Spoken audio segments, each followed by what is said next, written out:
皆さんこんにちは、田中です。日本はかなり寒くなってきましたが、皆さんはお元気でしょうか？私は元気ですが、最近物忘れが激しいんですよね。例えば料理をしていて、鍋に水を入れているときに、あれ、今水何カップ入れたっけ？とか、お風呂でシャンプーをした後に、あれ、今シャンプーしたっけ？と思ってもう一回したりとか、皆さんはそういうことがないですか？さて、今日の田中ラジオは、私が外国に行った時に恋しかった日本のことというテーマでお話ししていこうと思います。私は生まれも育ちも日本で、今も日本に住んでいますが、大学生の頃に留学をして1年間ヨーロッパで過ごしました。たった1年ではありますが、私が日本以外の国に行った時に恋しかったものを3つお話ししていこうと思います。一つはありきたりですが食べ物です。特に醤油や味噌の味がすごく恋しかったです。現地でもそういう食材を買うことはできたんですが、やっぱり日本で買うよりは高いのであまり買いませんでした。日本から醤油味のおせんべいをスーツケースに入るだけ持って行ったんですが、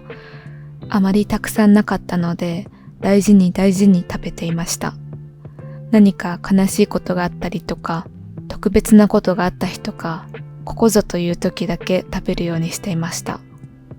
二つ目の恋しかったものはお風呂です。ご存知の方も多いと思いますが、日本の家にはだいたい浴槽があります。私は基本的に夏でも毎日湯船に浸かりますし、冬はお風呂の中で本や雑誌を読んだりして2時間ぐらいお風呂で過ごします。でもヨーロッパの家は基本的にシャワーだけなので、湯船がやっぱり恋しかったですね。留学を終えて日本に帰ってきてお風呂に入った時は懐かしさと温かさで感動して鳥肌が立ちました。はい、ここまでの2つは正直留学に行く前から恋しくなるだろうなと予想していたものでしたが、最後の3つ目はちょっと意外なものでした。それは可愛いキャラクターです。日本を出るまではあまり意識したことがなかったんですが、日本では例えば文房具とかお菓子のパッケージとか、さらには電車まで日常にいろんなキャラクターが溢れています。私は可愛いものが好きなので、ぬいぐるみを集めたり、お菓子に何かのキャラクターがついていると、ついついパケ買いしてしまったりします。日本にいるときは、そんなキャラクターに囲まれた生活に慣れていましたが、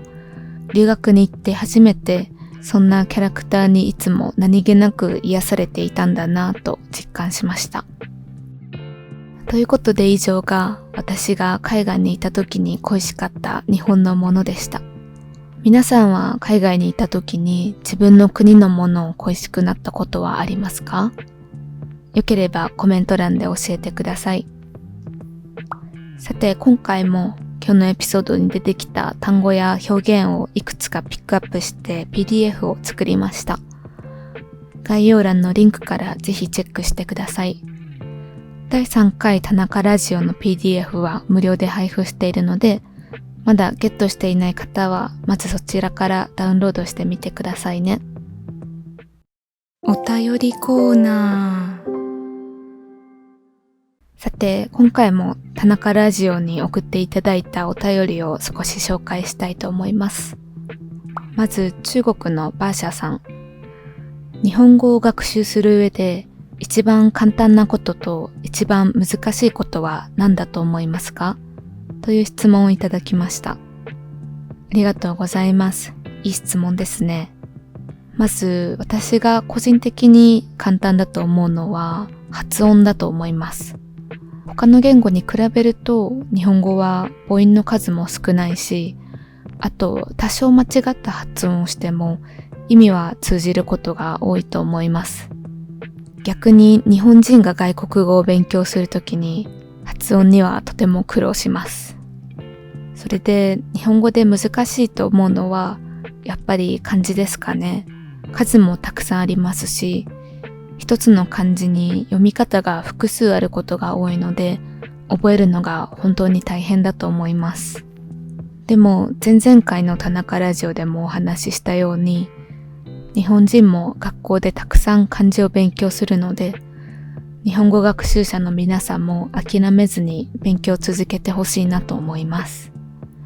漢字を覚えるのに役立つ動画も出しているので、よかったらそちらもぜひ見てみてください。続いてアメリカのゆうきさん。お仕事で忙しい中でも田中ラジオを作業中に流して聞いてくださっているということです。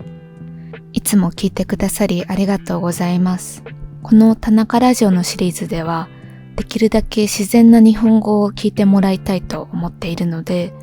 教科書に出てこない単語や表現も、日常でよく使うものは簡単な言葉に言い換えずにそのまま使うようにしています。なので、話している内容がだいたい理解できたら、かなり日本語上級者だと思うので、自信を持っていいと思います。逆に英語字幕がないと全然理解できないっていう方もいると思うんですけど、全然落ち込む必要はありません。大事なのはナチュラルな日本語をたくさん聞いて耳を鳴らすことだと思います。最初は英語字幕を見ながら、次は日本語字幕を見ながら、次は字幕なしといった感じで、ぜひ一回だけじゃなくて同じエピソードを何回も聞いてみてほしいです。繰り返し同じ話を聞くことで、だんだん聞き取れる単語も増えて、日本語のリズムにも慣れてくると思います。このシリーズが皆さんの日本語学習の役に立っていたら嬉しいです。田中ラジオへのお便りは概要欄のリンクからお送りいただけますので、質問やメッセージお待ちしています。それでは今日も聞いてくださりありがとうございました。また次回お会いしましょう。